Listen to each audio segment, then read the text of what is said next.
방금 전에 소개받은 송지욱이라고 합니다. 반갑습니다. 그 준비되는 동안에 제가 좀 잠시 제 얘기를 좀 하겠습니다. 왜냐면 이게 대부분 이제 한국 유학이라든지 전통시대 이렇게 하면 대부분 역사학자 혹은 뭐 한문학자 뭐 이렇게 대부분 그렇게 생각을 하는데 저는 정치학자입니다.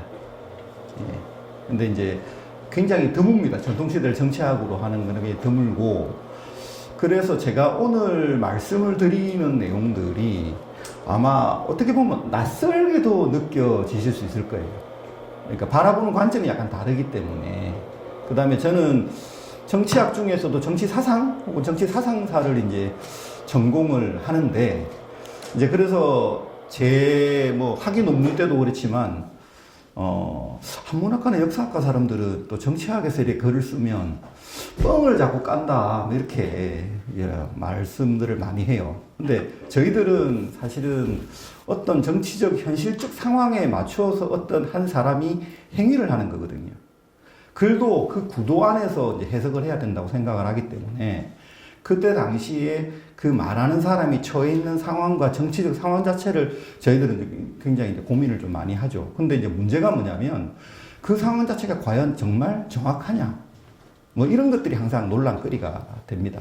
그래서 제가 오늘 뭐 발표를 합니다만은 뭐 이게 하나의 이렇게 볼 수도 있겠구나 라고 이제 생각을 해주시면 더 좋겠습니다. 그리고 이게 우리가 전통시대, 특히 이제 저희들은 조선시대 뭐 이런 걸 전통시대라고 주로 이야기를 하는데, 전통시대를 접근해 나가는 방식들이, 어떤 한 가지 방식, 또 고정된 틀, 그 다음에 문집에 뭐라고 나와 있어도 그것만 가지고 고지그대로 이제 해석을 해 나가는 것보다는 보다 풍부하게 이제 다양화시키면서 다양한 측면에서 좀 이야기를 할 수 있는 어떤 그런 것들이 더 좋다고 생각을 하기 때문에 좀 약간 그런 면으로 좀 생각을 좀 해주시고, 제가 뭐 강의를 뭐 드리겠지만 나중에 이제 질문 같은 거 할 때, 사실은 남명 선생의 제가 오늘 발표를 하는 내용이 사실은 전체에서 한 3분의 1이 될까 말까 합니다.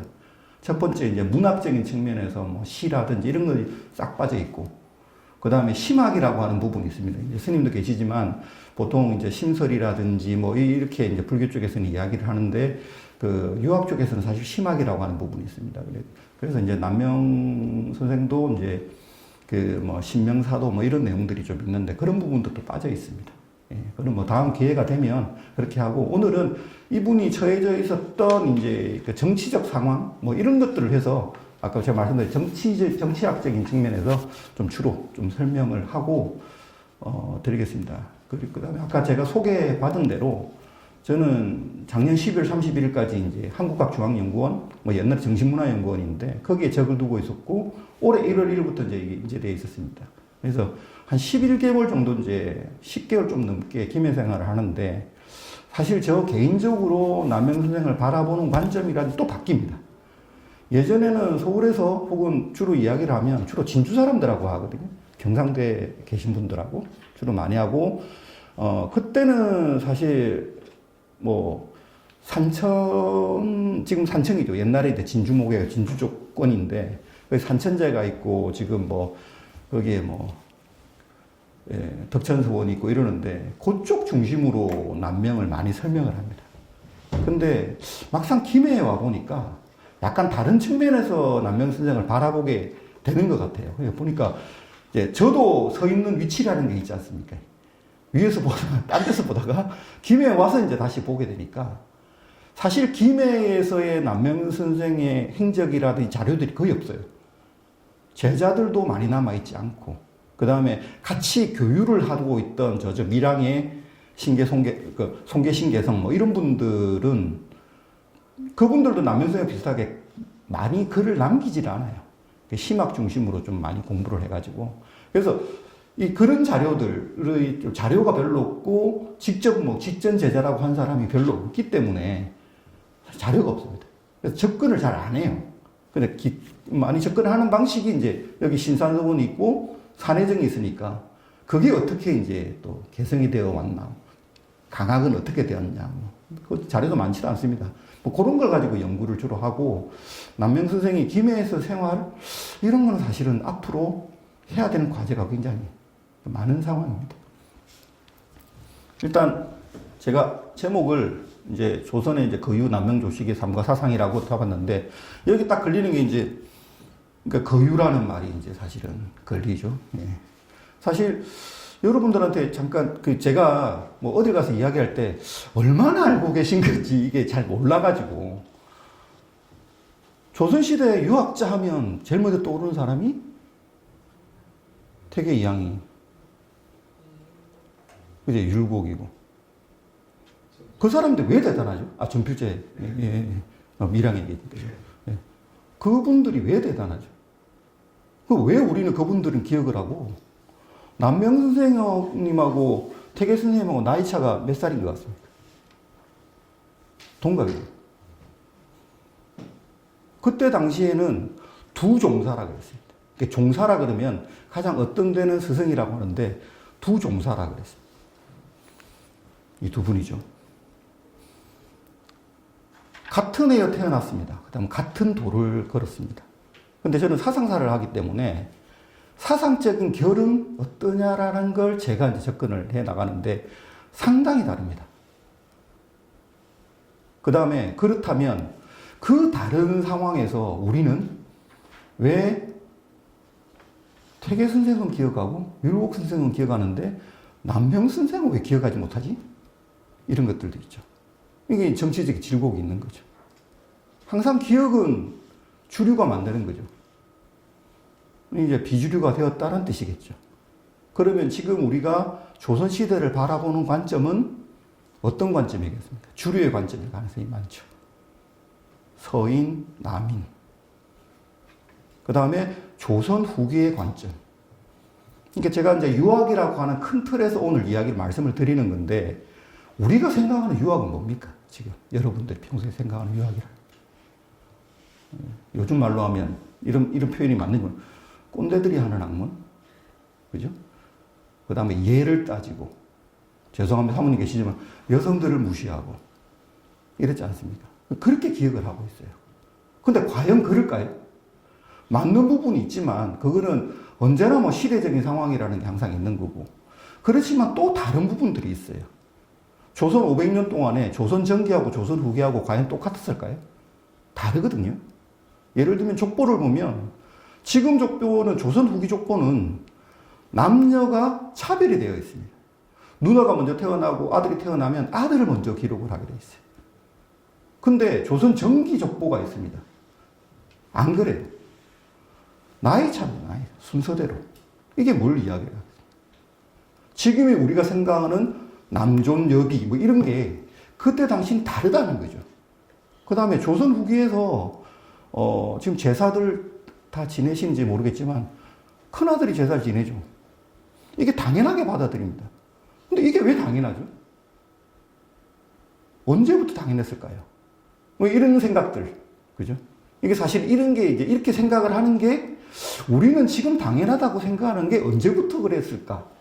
이런 고민들이 사실은 역사학을 접근하는 저처럼 우리는 생각을 다루는 사상사를 하니까 우리가 지금 생각하는 거는, 그러니까 조선시대 유학을 생각하는 거는 언제부터 그런 모습이 만들어졌지? 이제 이렇게 이제 접근해 나가고 있습니다, 저희는. 근데 조선 전기에는 남녀 균분 상속이었습니다. 자료를 보면 분재기라고 이제 재산을 나눕니다, 이렇게. 유산을 나눕니다. 돌아가시 전에 나누기 전에 이제 뭐 나눠서 주기도 하고 돌아가신 다음에 나누기도 하는데 그 기록이 다 나와 있습니다. 한국과학중앙연구원이 제일 잘하는 게 그거 중에 하나입니다. 고문헌, 고문서를 갖다는 게 하는 거죠. 거기 보면 조선 전기에는 전부 다 균분상속입니다. 대신에 제사도 융회봉사를 합니다. 돌아가면서. 큰아들만 지내는 게 아닙니다. 큰아들만 지내고 재산을 큰아들한테 몰아주는 거는 또 유학에서 이제 종법 제도라고 중국식 제도입니다. 큰아들한테 이렇게 몰아주는. 굉장히 봉건적인 제도에서 바탕이 되는 관습이죠. 그렇습니다. 제가 말씀드리고 싶은 거는, 이런 얘기 드리는 거는 뭐냐면, 지금 우리가 유학을 바라보고 사람들을 바라보고 평가를 하는 거는 조선 후기적 관점이 굉장히 강하다는 거죠. 그럼 조선전기, 이게 1501년에 태어나셨거든요. 남명이나 태계나. 그럼 조선전기자. 보통 나누는 건 임진왜란 기준으로 나누는데, 저 같은 경우는 정치학자이기 때문에 임진왜란도 있지만 인조반정을 또 굉장히 중요하게 여기긴 하는데, 이제 그런 상황입니다. 그래서 우리가 지금 바라보는 관점하고 그때 당시에 바라보는 관점하고 또 다르다는 거죠. 그때 당시에는 나중에 설명을 드리겠습니다만은 두 종사라, 유림의 두 종사라고 쌍벽을 이루고 병칭 서로 똑같다는 거죠. 덕의 높이가 덕제라 그래가지고 가지런하다, 덕의 높이가 똑같다 이렇게 이야기를 합니다.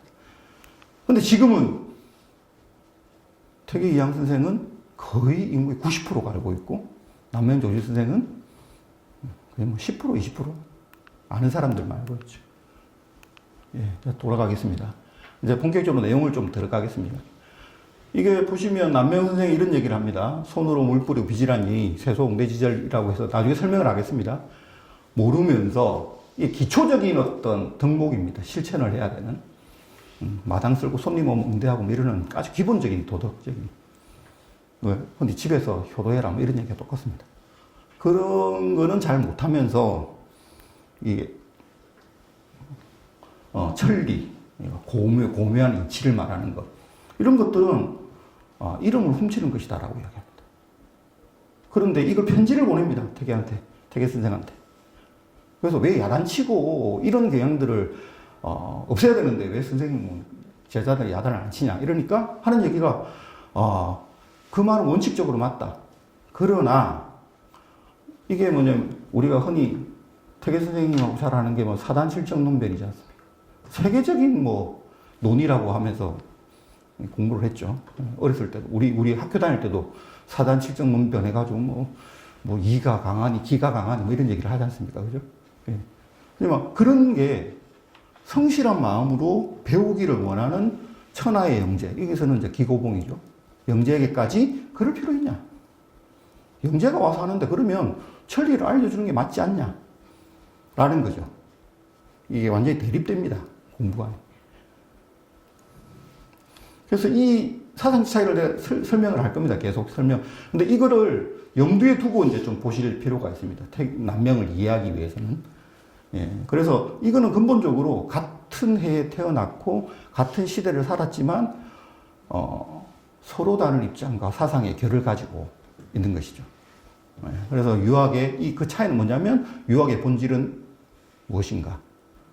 당대의 학문적 과제는 무엇인가?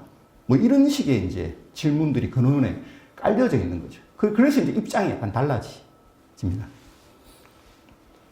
그래서 남명 선생의 이제 일대를 좀 보겠습니다. 1501년에 태어나셔가지고 산천제, 지금 산청에 있는데 72년까지 쭉 합니다. 중간에 보면 제가 줄 건한 게 김해 생활에 이제 세 줄 요약이 돼요. 여기서 보면 어떻습니까? 김해 생활은 30년 김해로 왔다. 그죠? 을사사고를 겪었고, 또 죽었다. 그 다음에 48년에 내릉정으로 갔다. 이런 거죠, 이게. 자, 그러면서 열어 있습니다. 그 다음에 또 51년에 종부시. 48년에도 주부라고, 지금은 육품입니다, 종육품. 내려집니다. 그래서 여기가 주부동이죠.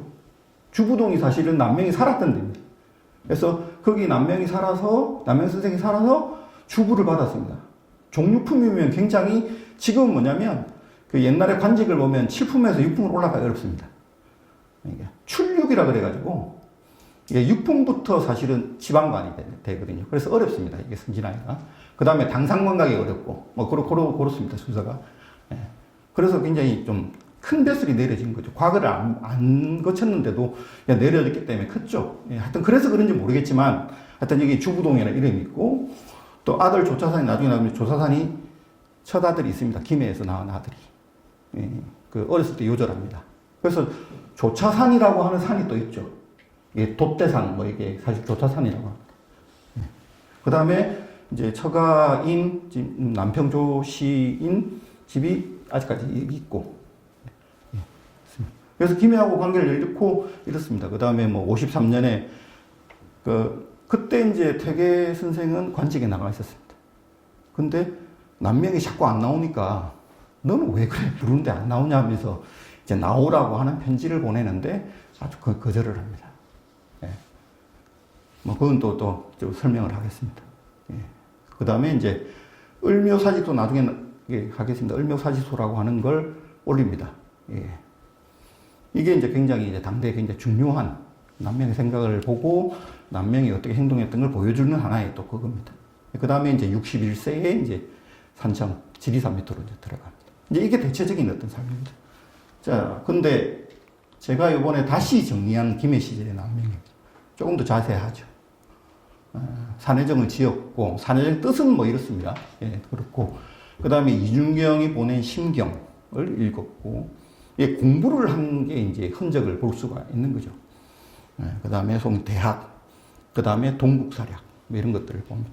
동국사략 보는 거는 친구가 이제 남명이 김해 내려간다 그러니까, 야, 그 김해라는 곳이 어떤 역사적 맥락이 있는 곳인지를 봐라라고 한 거죠.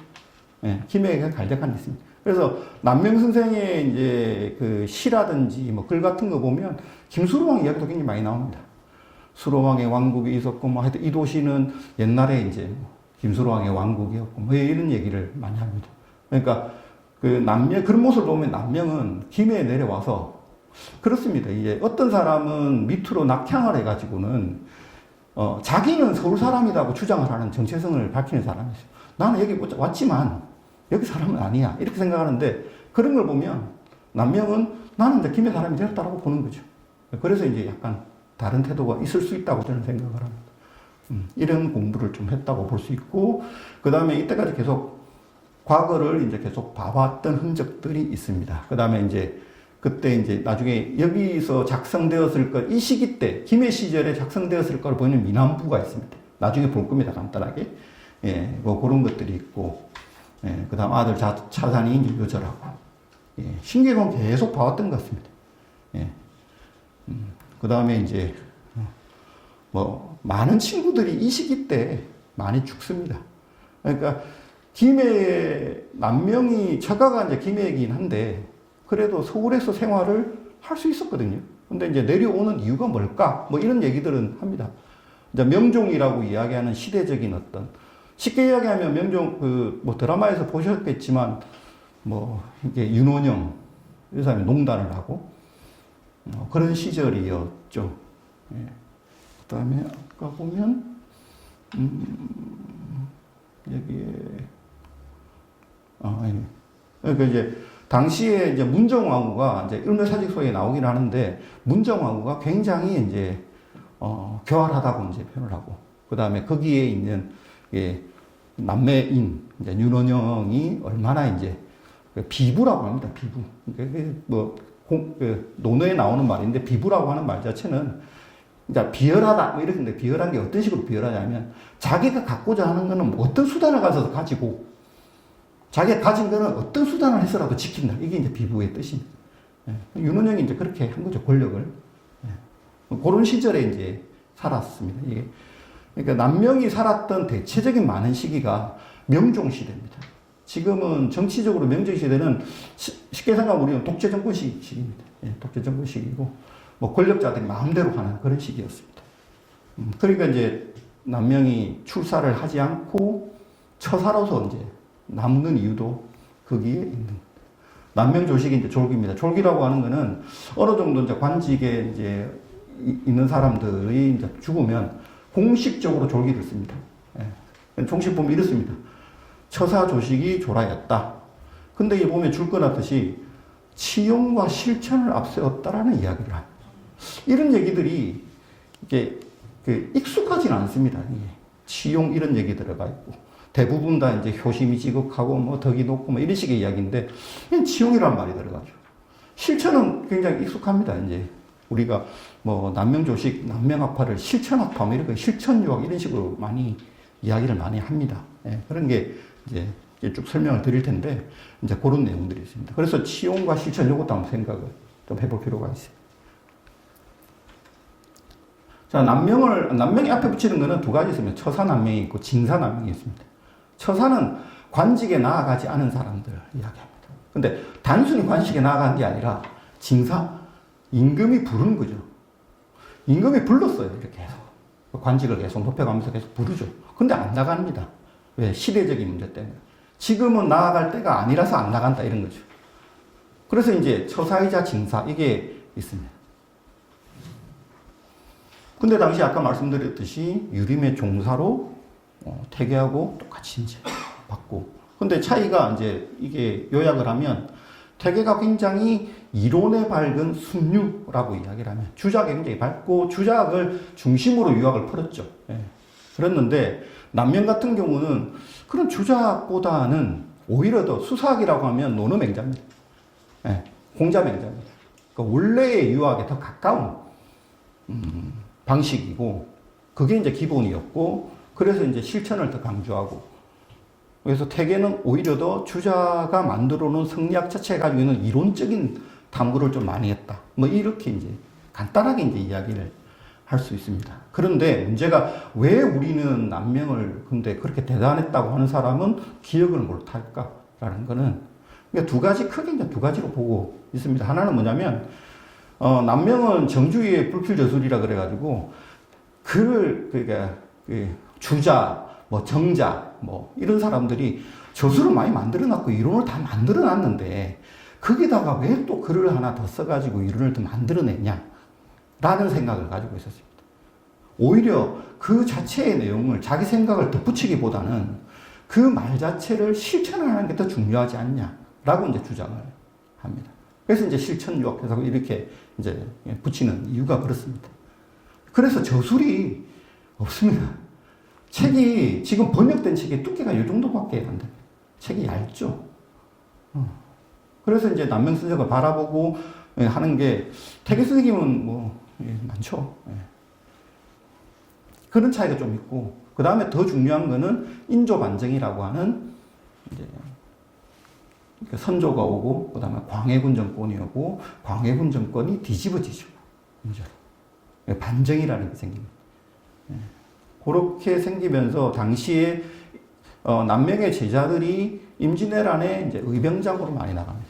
그러니까 이거는 이제 실천을 강조를 했기 때문에 이제 전쟁이 났을 때 피하기보다는 이제 조직을 해서 이제 의병으로 나갔고 나중에 설명하겠지만 이제 병법이라든지 이런 것들도 제자들이 주장만 보는 게 아니고 다양한 방식의 이제 단문들을 봤습니다. 남명 자체도 마찬가지였고 한 가지 책만 아니라 심지어 이제 불교 뭐 그다음에 도교 뭐 도교를 그 장자 남명이나 그 자체도 이제 장자에서 나온 호라고 호죠.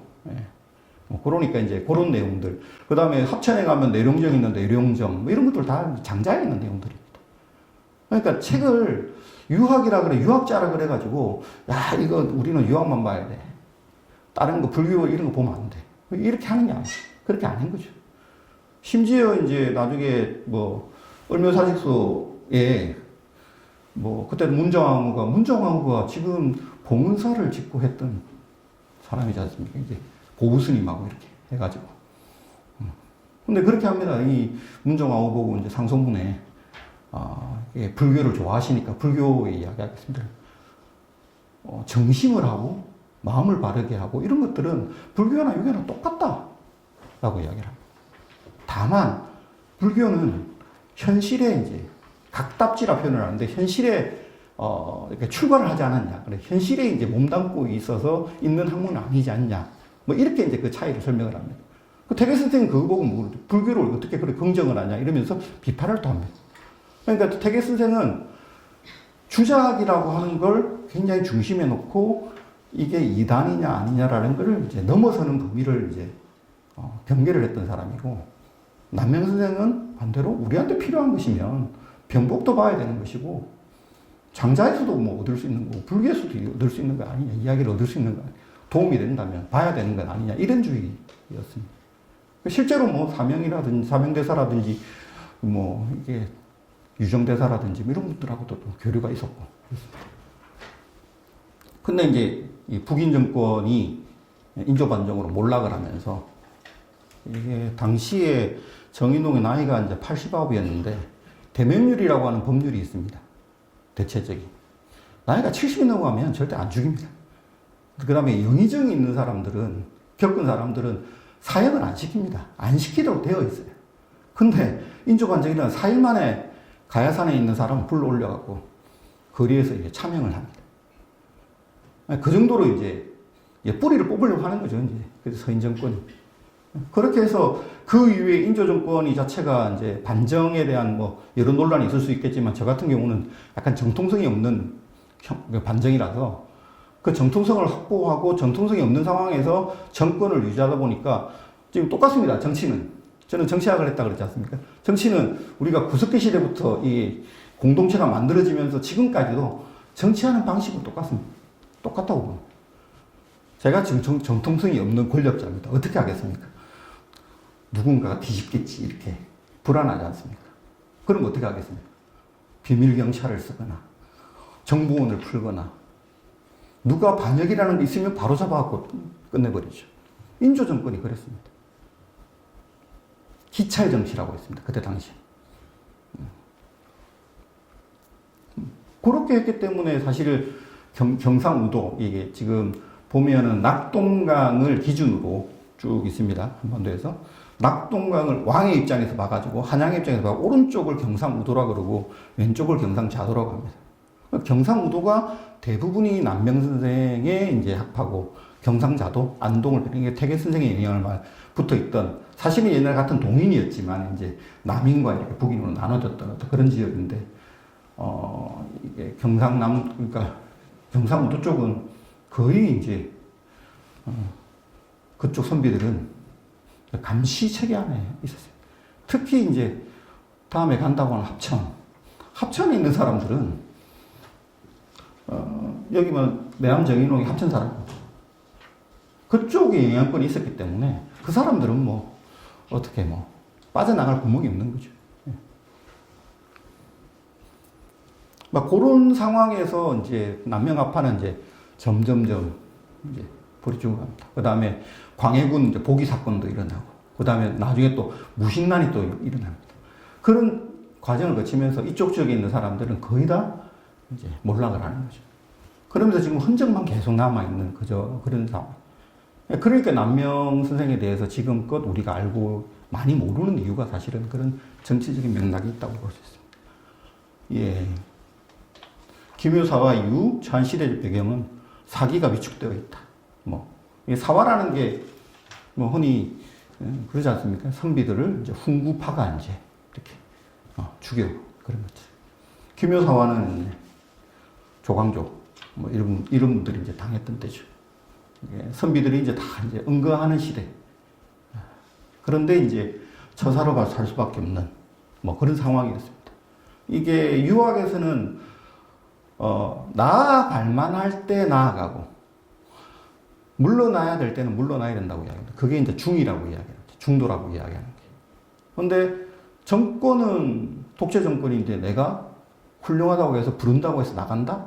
이 도에 안 맞는 거죠. 남명은 이제 남명 선생님이 그렇게 생각을 했습니다. 그래서 그 시대는 나아갈 시대가 아니라고 봐서 처사로서 사는 거죠. 관직이 안 나갔던 거죠. 그러지만 이제 보통 남명 선생님 문집에 이제 음강론이라고 나오는데 거기에 보면 음강은 아예 회피를 하는 사람이 있습니다. 그러니까 나는 이제 안 나갈 거니까 정치에 관심 없어 이렇게 나가는 사람들이 있는데 남명 선생은 그러지는 않았습니다. 자기는 이제 음강론이라고 하는 그래서 나는 그 음강하고 다르다라고 이야기를 합니다. 즉 뭐냐? 나는 비록 처사로서 때가 아니라서 안 나가지만 유학자로서 정치 현실에 대한 관심은 계속 있다라는 거죠. 그래서 이제 을묘사직서가 굉장히 이제 좀 강하게 쓰여져 있습니다. 여기 잠깐 보겠지만 그게 좀 현재 이게 작년 버전입니다. 작년. 그러니까 지금 쓰고 있는 교과서에는 을묘사직서가 일부 교과서에만 좀 있습니다. 약간 있고 한 보라 이 정도인데 지금 교과서가 중고등학교 교과서가 이제 개정 과정 거치거든요. 근데 그때 이제 남명 선생에 대한 얘기들이 좀 많이 들어가게 됩니다. 그것도 이제 사실 이게 흐름이죠. 이제 보겠습니다. 명종 10년에 이제 을묘년입니다. 을묘년에 단성이라고 하는 곳에 현감을 내어주는데 그걸 이제 사직을 현감 내려오는데 현감 안 나가고 사직을 한다 이렇게 하면서 이걸 또 단성소라고 합니다. 그래서 이제 쓴 겁니다. 이 깁니다. 긴데 이제 이게 핵심 제가 하고 싶은 얘기가 있어서. 그러니까 그때 당시에 명종시대에 대한 이야기를 이렇게 쓰는 거죠. 전하의 나라는 일은 이미 끝났다. 100년 먹은 나무가, 썩은 나무가 있듯이 바람만 한 번 불면 막 쓰러질 정도로 나라라는 게. 뭐, 그렇습니다. 막 그래서 상황을 굉장히 비판적으로 바라보죠. 예. 시대를 굉장히 비판적으로 바라보고 있습니다. 그런데 이제 또 이런 표현이 있습니다. 당시에 문정왕후께서는 생각이 깊으시기라 하나 궁중의 과부에 불과하다. 그 다음에 명종은 나이가 약간 어리긴 했습니다만은 그때 선왕에 그냥 한 아드님 이러는데 이게 고아라는 뜻입니다. 예. 고아에 불과하지 않냐. 이렇게 또 번역도 합니다. 번역본이 여러 번이 있습니다만. 예. 뭐, 그렇게 이제 이야기를 하니까, 이런 상황에서 누가 어떻게, 굉장히 비판적으로 이제 보고 있는 것이죠.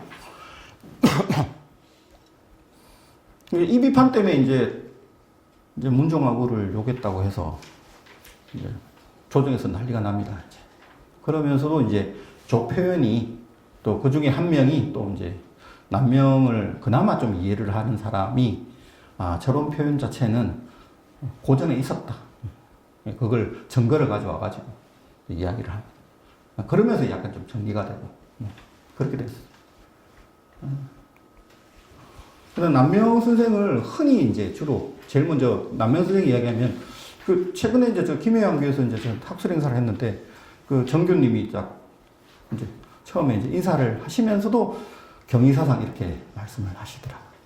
네. 근데 이제 이걸 볼 때, 뭐 이런 내용들이 있는데 사실 유학에서는 경이라는 게 있고 이제 개인적인 수양과 가까운 경이라는 게 있고 외부에서의 실천을 이야기하는 의라는 것이 있습니다. 근데 두 개의 관계가 대부분의 사람들은 경만 이야기를 합니다.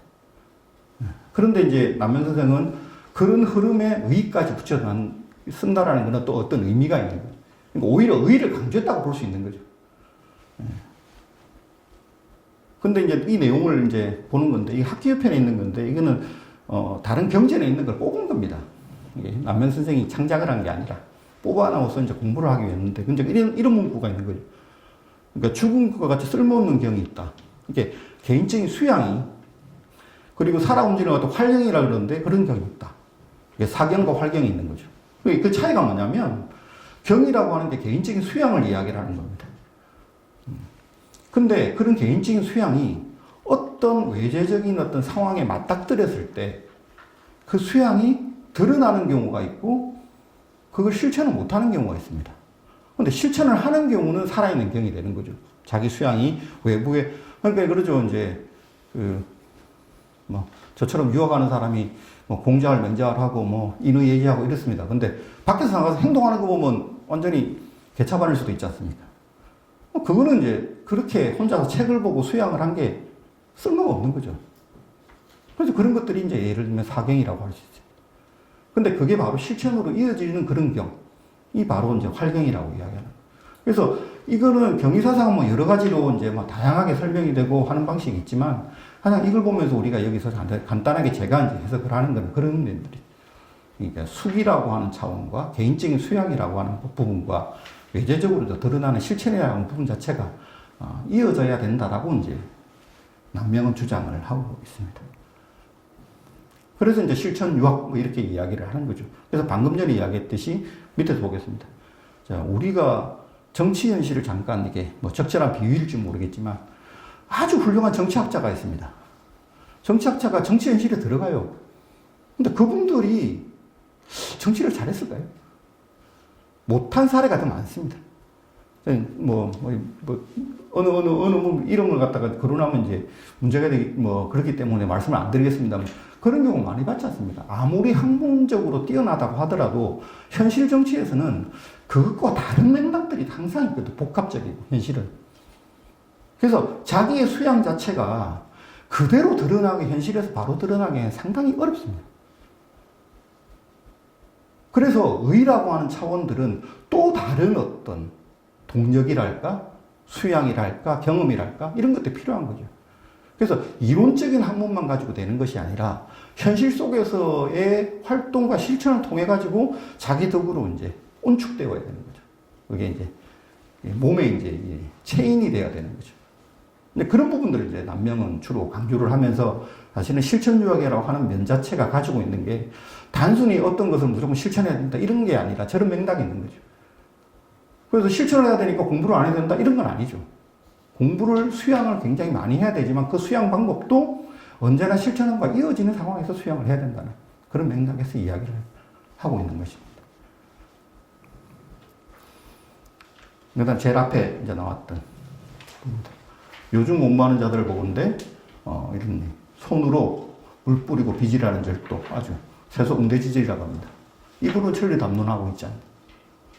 그러면서 밑에 보십시오. 예. 근데 이 사단 실천 논쟁을 시기에 이제 이 편지를 보냅니다. 근데 그때 당시에 가뭄이 굉장히 많이 들었어요. 그래서 많은 백성들이 죽고 있었죠. 근데 관직에 있던 사람들, 뭐 이런 사람들이 그런 부분에 대한 어떤 내용은 이야기를 하지 않은 채 저런 이론적인 이야기를 하는 게 맞냐라는. 그래서 뭐 편지도 보냈습니다. 편지도 보냈고, 그 다음에 이제 태계 제자 당시에는 태계학파, 남명학파하고 다 갈라져가지고 뭐 나는 태계학파야, 나는 이러지 않았습니다. 그 당시에. 성주나 이런 지역에 있는 사람은 남명 선생한테도 배우고 태계 선생한테 배우고 그랬습니다. 예. 그래서 이제 왔다리 교류가 굉장히 많았죠. 그러니까 태계 선생 쪽에서 온 이제 뭐 제자들한테는 뭐 이야기를 하는 거죠. 불만을. 선생한테 꼭 전해라 이런 내용을. 근데 이제 잘 안 된 거죠. 나중에 이제 또 제자들한테 그런 내용 또 이야기를 합니다. 예. 분명을. 예. 그런데 이제 제가 이게 그 세속응대지절이라고 하는 부분들을 이제 간단하게 이야기를 하면 하학이라고 합니다. 하학은 이제 그 논어에 나오는 하학의 상달이라는 게 있습니다. 그러니까 공부의 방식과 순서를 이야기하는 거죠. 상달이라고는 굉장히 이론적인 거고 하학이란 굉장히 이제 일상생활의 실천 이런 것들인데 하학을 하고 난 다음에 상달을 해라라는 거죠. 기초적인 공부를 하고 난 다음에 상달을 했는데 남명은 단순한 순서가 아니었던 것 같습니다. 하학적 기반이 되고 있지 않은 일상생활의 실천이 되고 있지 않은 상황에서 상달 공부를 하는. 그러니까 나는 하학 공부를 이제 끝났으니까 나는 다음 단계 넘어가야 돼. 나는 이제 상달 공부의 수준이야. 그러니까 쉽게 말하면 소학을 읽다가 대학 수준으로 간 거죠. 그러니까 이제 소학은 필요 없다. 뭐 그러니까 소학은 나는 이미 다 됐어. 뭐 이런 게 아닌 거죠. 거기에서 기반이 되어 있어서 그 일상생활에서 상달을 해야 된다는 거죠. 그러니까 하학과 상달이 그냥 단순한 순서가 아니라 하학이 기반이 되어 있는 상태에서 학적 기반에 위해서 이제 상달이 되어야 된다. 어떤 그런 식의 인식을 가지고 있습니다. 그게 하나의 이제 남명 선생님이 가지고 있는 학문적 특징이라고 저는 생각을 합니다. 사람의 일을 버리고 하늘의 이치를 말하는 것은 곧 입에 발린 이치고 귀에 걸린 학문이다. 이런 식의 이야기를 합니다. 그 다음에 항상 구급이라는 말을 합니다. 이때 선조한테 올린 건데 선조가 어떻습니까? 명종이라고 하는 시대, 예를 들면 독재 정권 시대가 끝났습니다. 그 다음에 명종 20년에 이제 문정왕후가 죽죠. 그래서 윤원영이 탄핵이 됩니다. 그러면서 이제 몇 년, 명종 시대가 2년 정도 더 지나고 선조가 오죠. 그때 되면 어떻습니까? 쉽게 얘기하면 정권이 바뀐 거죠, 지금 생각은. 그럼 어떻습니까? 살인들은. 이제 살인의 시대가 왔어. 이러는 거죠. 본격적인 살인의. 그러니까 문정왕후가 죽고 난 다음에 살인들이 이제 대거 등장합니다. 명종 말기에. 그런데 문종이 이제 죽고 난 다음에 선조로 넘어가는데 선조를 누가 뽑았습니까? 살인들이 뽑았거든요. 그러니까 진짜 정권이 된 거죠, 이제. 그런데 그 시기에 이렇게 올립니다. 남명이 이게 당시 구급이라고 하는 어떤 내용이 들어가 있는, 지금은 나라가 엉망이고 이렇게 하면서 막 이렇게 글을 올립니다. 근데 선조 자체한테도 굉장히 비판적이었던 거죠. 이제 우리 정권이야 이렇게 하면서 이제 그런 게 아니라. 약간 하학을 강조하는 어떤 그런 맥락이 여기 있습니다. 자, 이 하학이라고 하는 거는 그래서 남명을 설명할 때 크게 이제 경의사상하고 출처 뭐 이런 것들을 이야기를 하고 있죠. 근데 그게 이제 하학이라고 하는 아주 일상생활의 현실에서 자기가 일용지간이라고 보통 이야기하는 그런 학문적 현실을 우리가 발딛고 있는 이 현실에 대한 많은 이제 고찰이 이제 사실은 필요한 거죠. 이게 내가 관직에 나아가야 된다, 말아야 된다. 이거 자체도 지금 때가 어느 때인가라는 것을 면밀하게 봐야 되는 거죠.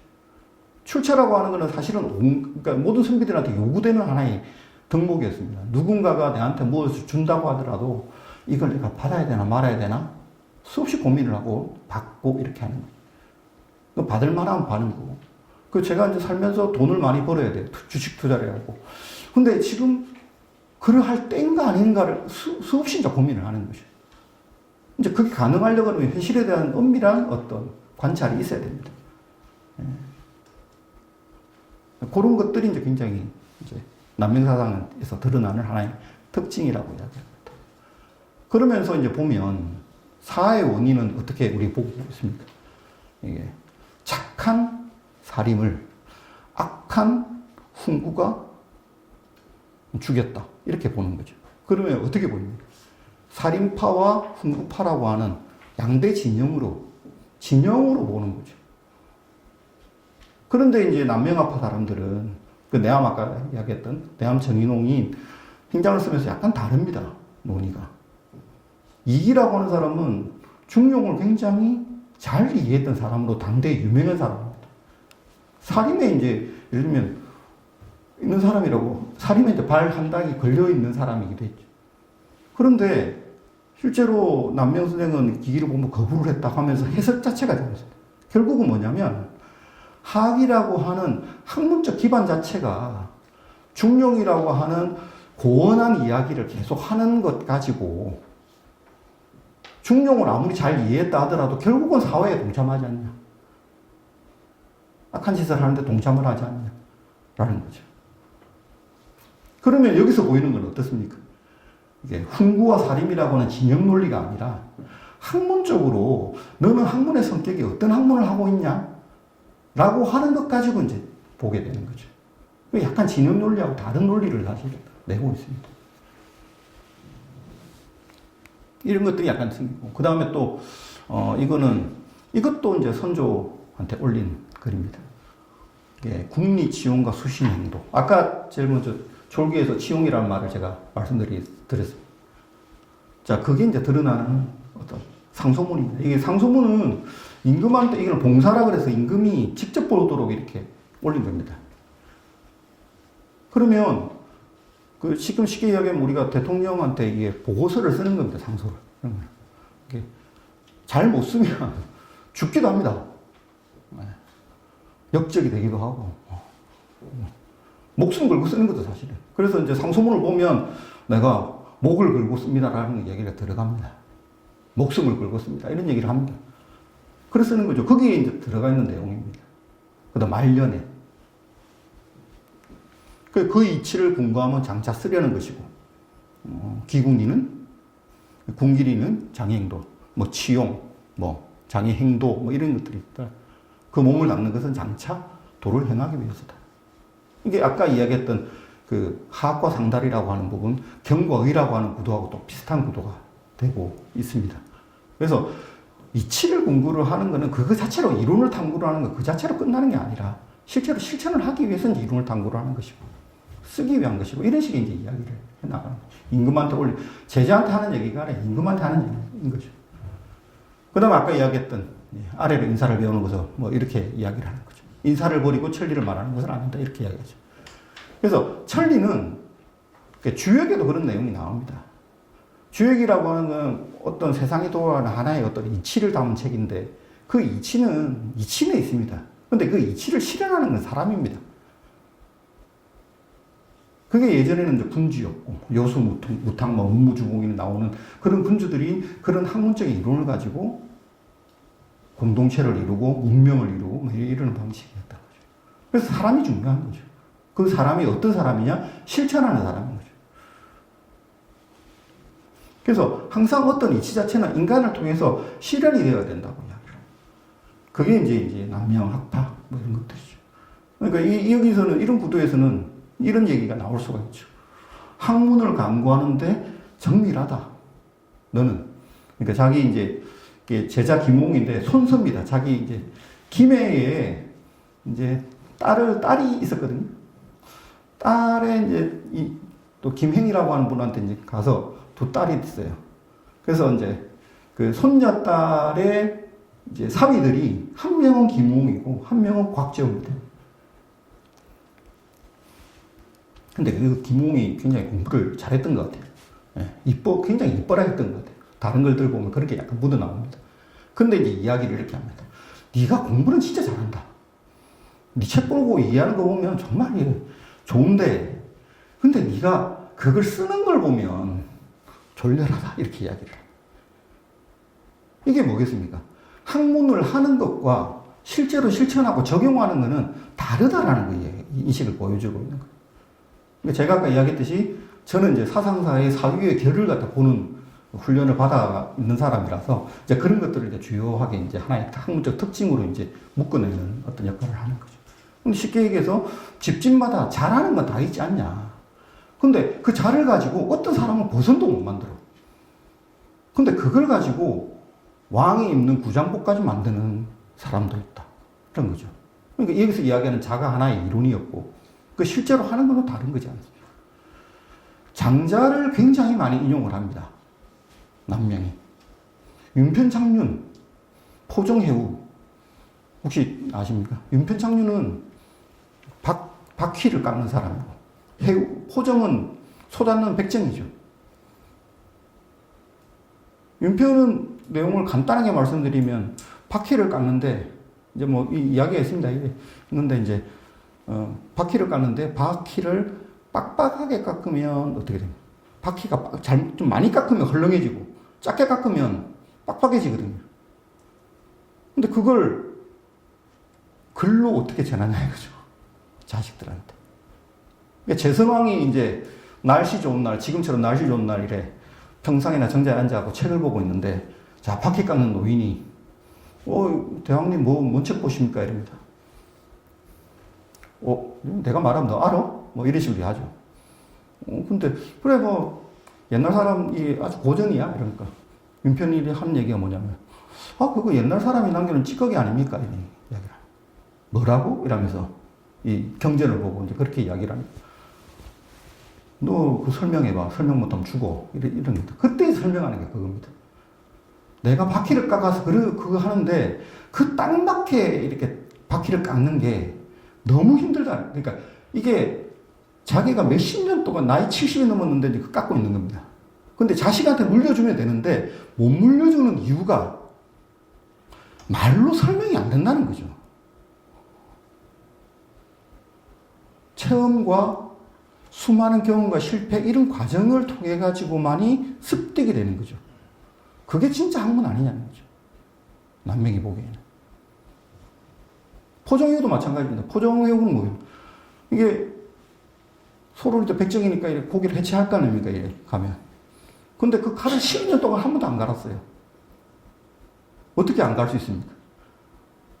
그냥 고기와 살과 이런 길이 쉽게 얘기해 도가 튄 거죠.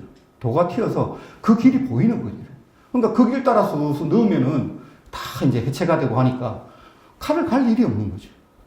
지금 말하는 건 뭐냐면 어떤 사물에 대한 일상생활에 대해서 익혀지는 그게 많은 경험과 실패와 반복, 훈련 이런 과정들을 통해서 얻어진 체인이 된, 체득이 된 그런 지식이야말로 진정한 지식이다. 그게 이제 도고 그게 상달이라는 거죠. 그러니까 책을 알고 해서 박사가 되고 박사가 돼서 논문 엄청 좋은 걸 써가지고 해가지고 그 사람이 이제 상달을 이뤘다. 주역을 본다. 주역을 둘둘둘 배운다. 이렇게 상달이 되는 것이 아니라 그런 과정들을 통해서 체인된 지식을 통해서 상달을 이룰 수 있다라고 이야기를 하는 거죠. 그래서 이제 이게 뒤에 이제 그게 이제 남명이 바라보는 이제 상달처가 다른 거예요. 태계가 바라보는 상달처와 남명이 바라보는 상달처가 그런 면에서 차이가 있다 보이는 거죠. 그 다음에 이제 주요하게 이제 서리만국론 이런 얘기를 합니다. 공납까지, 공납폐의를 이야기를 합니다. 근데 이제 여기서 제가 말씀드리는 건 뭐냐면, 이 얘기를 사실은 남명이 굉장히 초기부터 이야기를 했던 겁니다. 왜냐하면 자기 주변에 살고 있는 사람들, 백성들이 저것까지 피해를 보는 것들을 너무나 많이 봐와가지고 이제 상소문에 들어가는 거죠. 근데 이제 그런 피해를 이제 상소문에 올리는데 올리는 방식이 재밌습니다.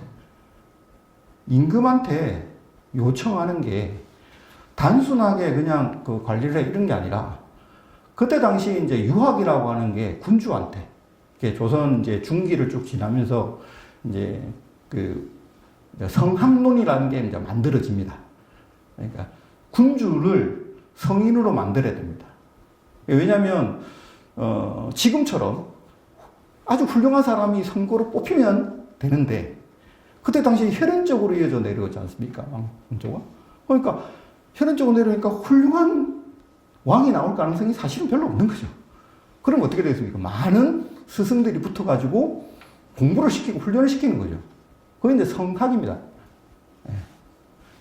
성왕을 만들기 위해서 학문적으로 유학자들이 만드는 거죠. 주도권에 누가 있겠습니까? 학자들한테 있는 거죠. 그래서 그때 당시 요구되는 왕한테 덕목은 뭐냐면 유순한 겁니다. 유순해서 덕목을 따르고 의례를 듣고 이렇게 해서 처리를 하도록 하죠. 근데 남명은 여기서 보이듯이 목을 베라고 합니다. 칼로, 도끼로 찢듯이. 이게 굉장히 법가적입니다. 이것 때문에 사실 이 상소문을 가지고 조정에서도 말이 있습니다. 남명. 근데 학자들도 그랬어요. 남명은 굉장히 법가적인 요소를 가지고 있지 않냐? 뭐 이런 식의 이야기도 합니다. 심지어 보십시오. 저 윤원영의 세도 때로 바로 잡았는데 지금은 이게 중간에 이제 서리들이 공납을 바쳐야 되지 않습니까? 공납을 안 받아줍니다. 10배를 가져와라, 100배를 가져와야지 받아주고, 이제. 그래서 우리가 사채 빌려가지고 사채 갚으려고 하면 안 받지 않습니까? 도망가고, 연락 안 받고. 그러면서 이자만 계속 늘어나고, 뭐 그런 거죠. 그때 당시에 이제 공납이 이제 그런 상황이었다. 근데 그걸 가지고 이야기를 하는 거죠. 그래서 하는 얘기, 정치가 대부한테 있다라고 하는 것도 말이 안 되는데, 하물며 서리한테 그런 정치적인 어떤 문제가 결정이 이제 이루어지고 이런 거죠. 이게 막 말이 안 된다고 보고 있는 겁니다. 그래서 이제 그때 당시 이제 해결법을 이제 만명이 굉장히 법과적인 방식으로 이렇게 하고 있다는 거. 자, 그래서 이제 남명과 다산에 우리 이제 다산 이야기하면 실학파, 뭐 실학의 이제 집대성 뭐 이렇게 이야기를 하지 않습니까? 보십시오. 이게 보면 성리를 한다는 사람이 이긴이었더니 성정이었더니 이렇게 이야기를 하는 걸 비판을 하고 있습니다. 이때 이렇게 보는 사유 구조, 다산이 바라보는 것과 아까 이야기했던 남명이 바라보는 학문을 바라보는 관점하고 유사하지 않습니까?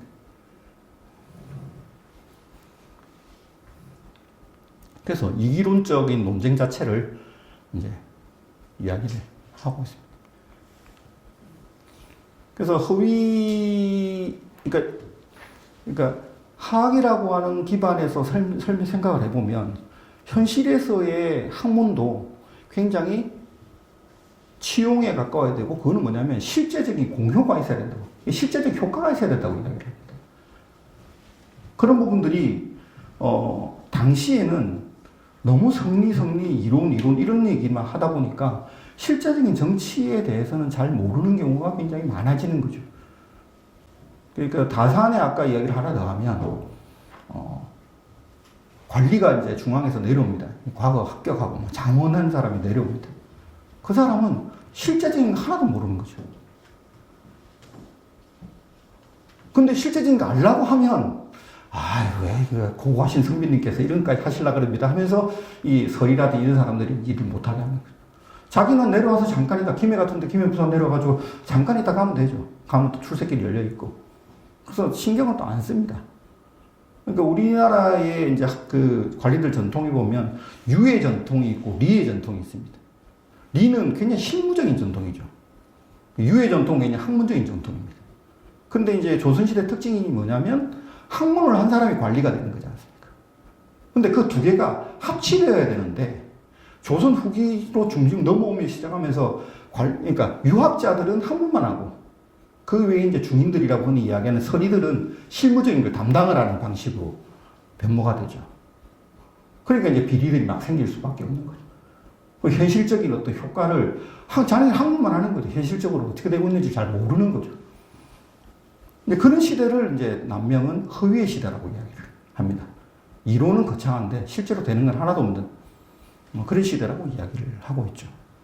그 다음에 이제 시를 이제 추구를 그러니까 시를 추구하는 아까 다산이 이야기했던 실학이라는 말 자체는 사실은 유학이 초기부터 실학이라고 불교나 도교하고 차별하기 위해서 유학 자체를 실학이라고 했습니다.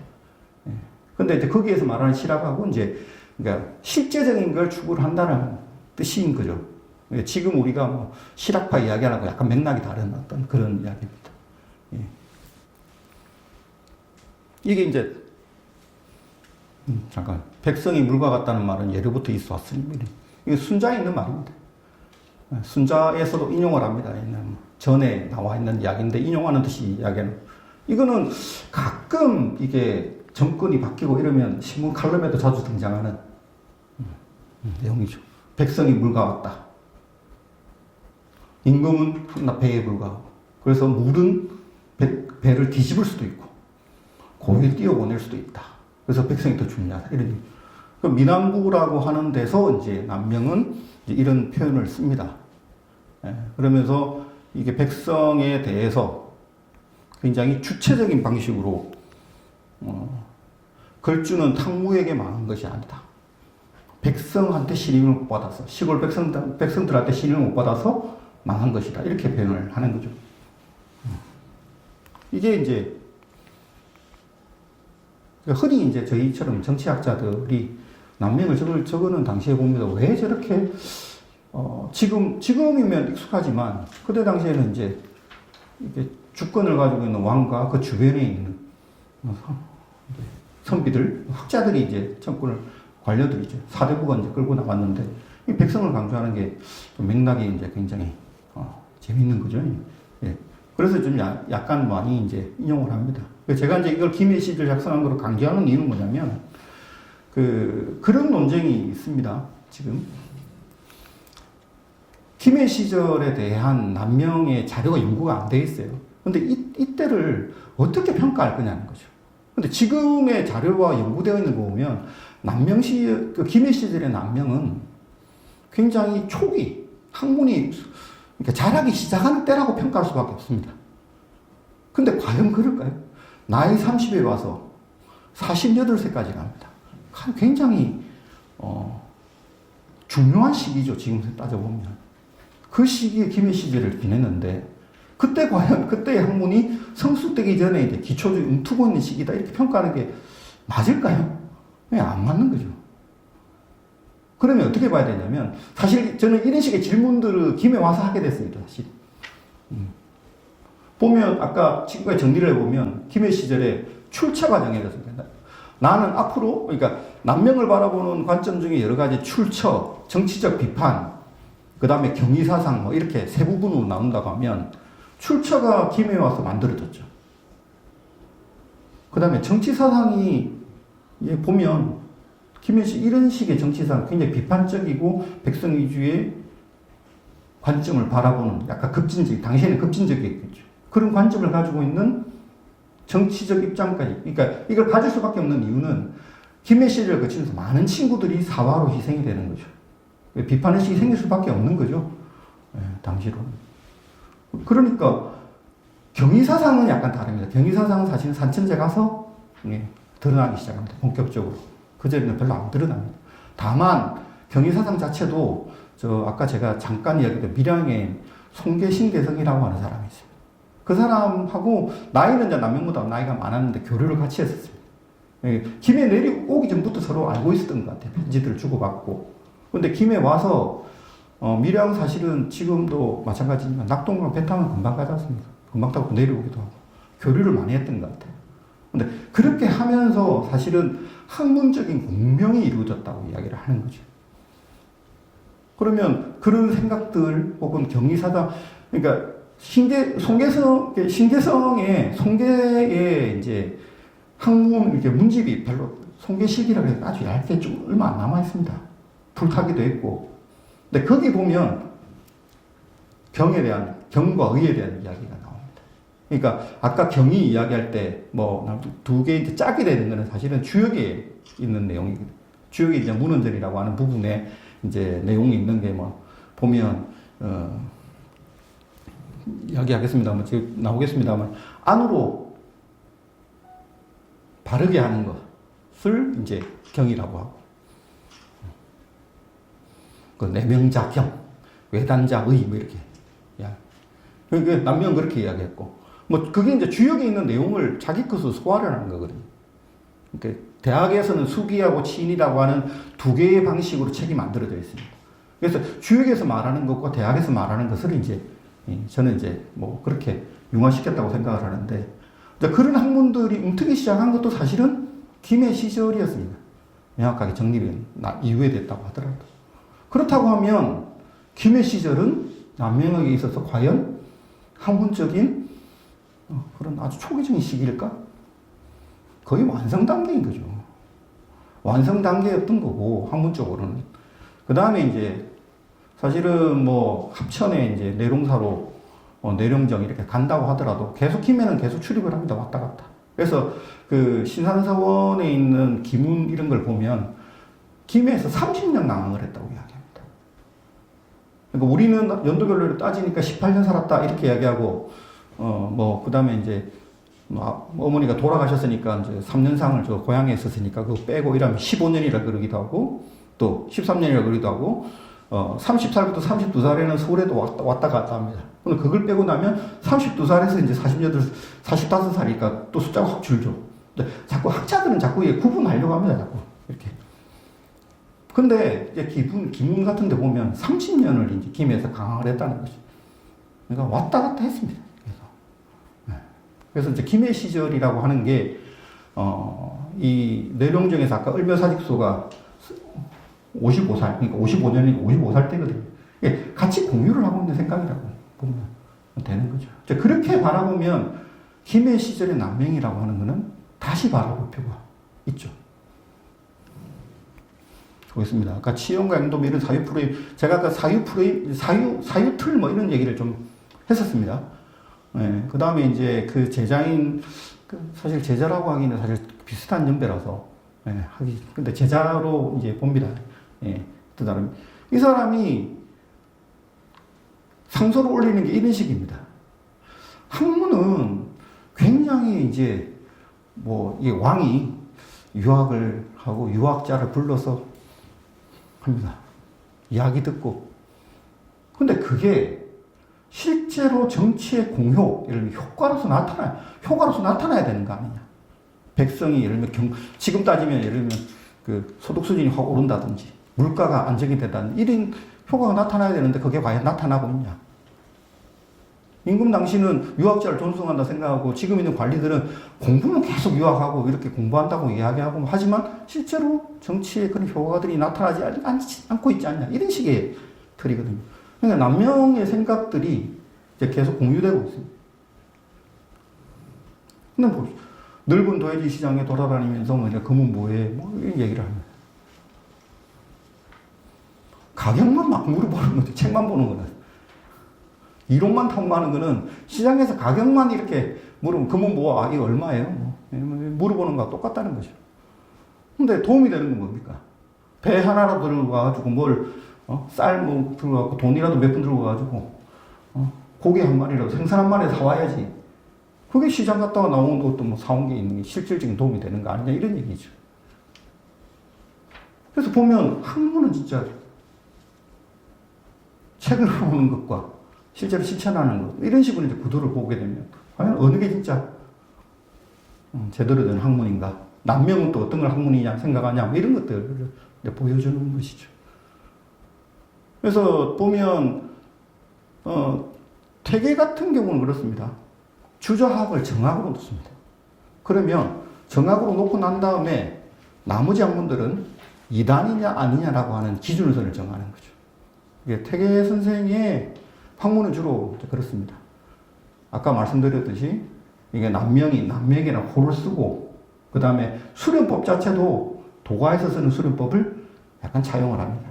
그런 걸 보면서 퇴계는 남명을 노장미수라고 이야기합니다.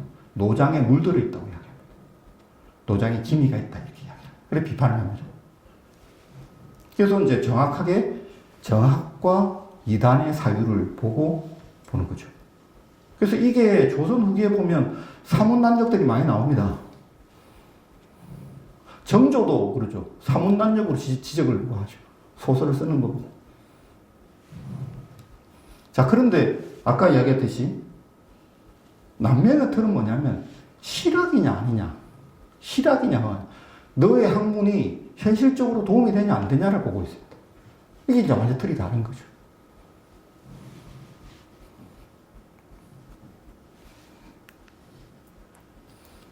뭐 제가 오늘 준비한 거는 이 정도입니다.